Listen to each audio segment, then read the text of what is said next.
दानोपदेशनम प्रश्नोत्तरी। दानोपदेशनम में सबसे पहले तो दान शब्द का अर्थ, दान किसे कहते हैं?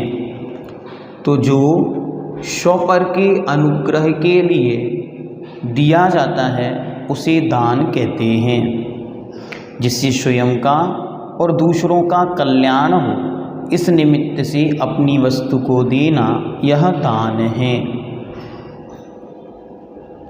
अब सबसे पहले व्रत तीर्थ के प्रवर्तक कौन हैं? उत्तर लिखें, भगवान ऋषभ देव।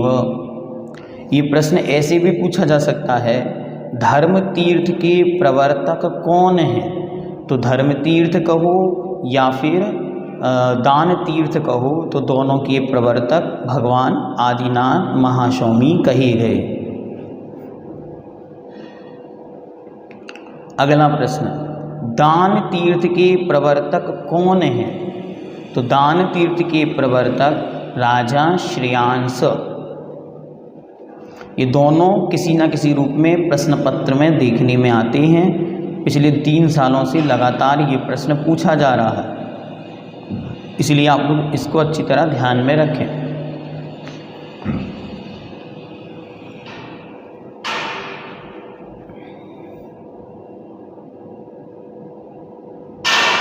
दानोपदेशनम अधिकार में क्या बतलाया गया है?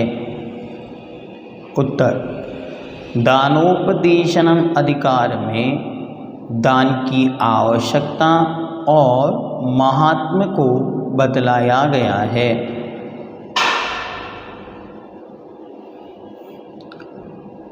अगला प्रश्न, गृहस्थ के द्वारा अर्जित किए गए पाप कैसे नष्ट होंगे? उत्तर, गृहस्थ के द्वारा संचित किए गए पाप दान के माध्यम से नष्ट होते हैं।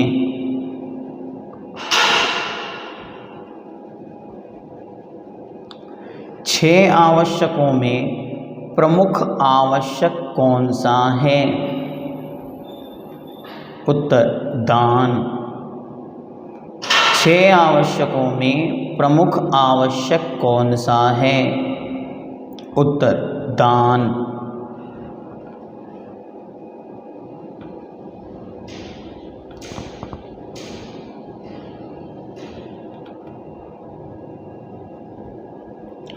दान का फल किस रूप में प्राप्त होता है? उदाहरण सहित समझाइए। दान का फल दिए हुए द्रव्य से अनंत गुना प्राप्त होता है। जैसे बट का एक छोटा सा बीज बोए जाने पर असंख्यात या अनंत गुना फल देता है। एक छोटा सा बट का बीज आपने बोया और वह वृक्ष बनकर ऐसे असंख्यात बटों को स्थापित करने रूप बीजों और फलों को देने वाला है। उसी प्रकार थोड़ा सा भी दिया गया दान महानतम पुण्य का संचय कराने वाला है।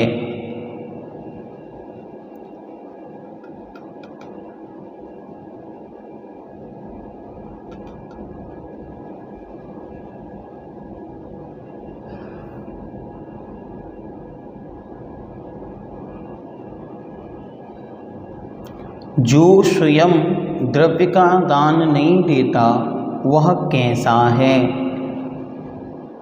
उत्तर, जो स्वयं अपने द्रव्य का दान नहीं देता वह कोषाध्यक्ष मुनीम या सेवक की तरह है।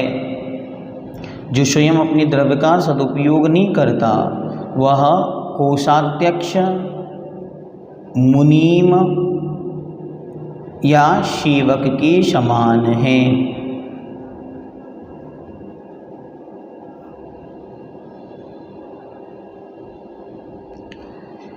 कंजूस या कृपण से किसको अच्छा कहा गया है और क्यों? उत्तर, कृपण या कंजूस से अच्छा कौए को कहा गया है, क्योंकि वह भोजन के काल में अन्य को बुलाकर भोजन ग्रहण करता है।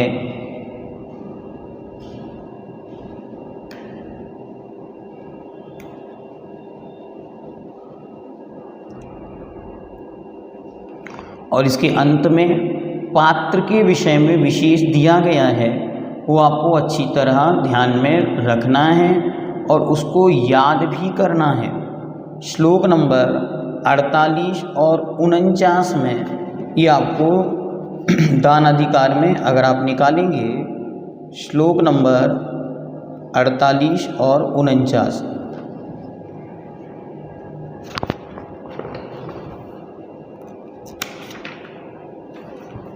यहाँ पात्रों की विशेषता लिख लाइए।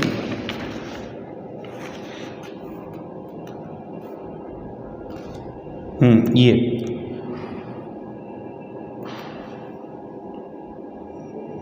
श्लोक नंबर 204, श्लोक नंबर 204 पर पात्रदान की विशेषता में ये बतलाया गया है। देखें पेज नंबर 99, यहाँ आपको श्लोक नंबर 204 पेज नंबर 99, सब लोग इसको निकालें। और यहाँ पर पात्र बतलाए गए हैं और उन पात्रों को दिया गए दान का फल क्या है।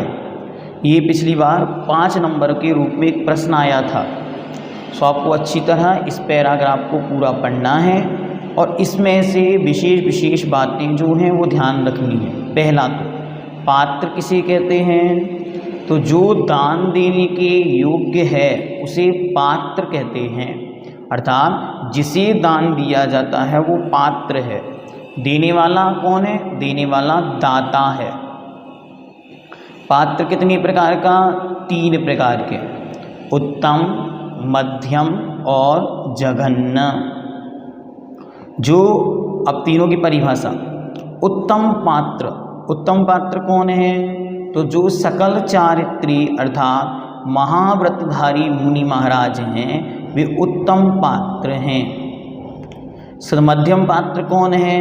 तो विकल चारित्री आरिका, एलक, क्षुल्लक, क्षुल्लिका और 2 प्रतिमाधारी से अधिक संपूर्ण प्रतिमाधारी जीव मध्यम पात्र हैं। उसके बाद जघन्य पात्र कौन है? तो व्रत रहित सम्यक दृष्टि जीव, जिनकी कोई भी व्रत नहीं है लेकिन सम्यक तो है, वह जघन्य पात्र कहलाते हैं। अब इन पात्र, अगला प्रश्न बन सकता है, इन पात्रों को आहार दान देने का फल क्या है? तो क्रमशः इनका फल बतलाया गया है। इन पात्रों को यदि मिथ्या दृष्टि जीव आहार दान करता है तो यथाक्रम से उत्तम पात्रादिक के अनुसार उत्तम, मध्यम एवं जघन्य भोग भूमि के सुख को भोग कर तत्पश्चात यथासंभव देव पर्याय को प्राप्त करता है। मिथ्या दृष्टि जीव यदि उत्तम पात्र को दान देगा तो उत्तम भोग भूमि में, जघन्य पात्र को दान, मध्यम पात्र को देगा तो मध्यम भोग भूमि में, और जघन्य पात्र को दान देगा तो जघन्य भोग भूमि में जन्म लेगा। किंतु यदि उपर्युक्त पात्रों को ही सम्यक दृष्टि आहार आदि प्रदान करता है तो वह नियम से उत्तम देवों में उत्पन्न होता है, क्योंकि सम्यक दृष्टि जीव के एकमात्र देव आयु का ही आश्रय होता है। तो यदि सम्यक दृष्टि जीव दान देगा तो नियम से देव आयु का आश्रय करेगा, देव बनेगा। आगे, अब कुपात्र किसे कहते हैं? तो जो जीव महाव्रत आदि को व्रतों को धारण तो करता है लेकिन मिथ्यात्व से सहित है, वह जीव कुपात्र कहलाता है। और ऐसे कुपात्र को यदि दान दिया जाता है तो जो जीव सम्यक दर्शन से रहित होकर भी व्रतों का पालन करता है वह कुपात्र है। और कुपात्र दान के प्रभाव से प्राणी कुभोग भूमियों अंतर्द्वीपजों में कुमनुष्य उत्पन्न होता है। जो प्राणी ना तो सम्यक दृष्टि है, ये यहाँ पे बता दिया, क्या बताया? कुपात्र। कुपात्र कौन है? जो जीव व्रतों का पालन नहीं करते या व्रतों का पालन तो कर रहे हैं लेकिन सम्यक तो नहीं है, तो सम्यक दर्शन के अभाव में व्रतों का पालन करना यही कुपात्र दान है। और उस कुपात्र दान के प्रभाव से वे जीव कुभोग भूमियों में जन्म होते हैं। कुभोग भूमियाँ कैसी हैं? जहाँ उन जीवों के शरीर तो मनुष्यों के जैसा हो और मुख इतना बड़ा सूकर का हो, मेंढक का हो, मछली का हो, घोड़े का हो, हाथी का आदि आदि होते। इस प्रकार कुभोग भूमियों में उत्पन्न होता। अब कहते हैं अपात्र। अपात्र किसे कहते हैं? जो प्राणी ना तो सम्यक दृष्टि है और ना ही व्रतों का पालन करता है, वह अपात्र कहा जाता है। और ऐसे अपात्र के लिए दिया गया दान व्यर्थ होता है, इसका कोई भी फल नहीं होता। जैसे ऊषर अर्थात बंजर भूमि में बोया गया बीज किसी भी फल को नहीं देता, उसी प्रकार इसकी स्थिति है। तो फिर जो अन्य लंगड़ा, लूला, बीमार या किसी प्रकार की परेशानी से ग्रसित जीव है उसके साथ हम क्या करें? तो कहते हैं इतना अवश्य है कि अपात्र होकर भी जो प्राणी विकलांग, लंगड़े या अंधे आदि तथा असहाय हैं उनके लिए दयापूर्वक दिया गया दान दयादत्ति व्यर्थ नहीं होता, किंतु उससे भी यथा योग्य पुण्य कर्म का आश्रय अवश्य होता है। तो उनको दया का पात्र मानकर, करुणा का पात्र मानकर उन्हें करुणा दान दिया जाता है, वो इन दानों से भिन्न होता है। इस प्रकार जानना चाहिए।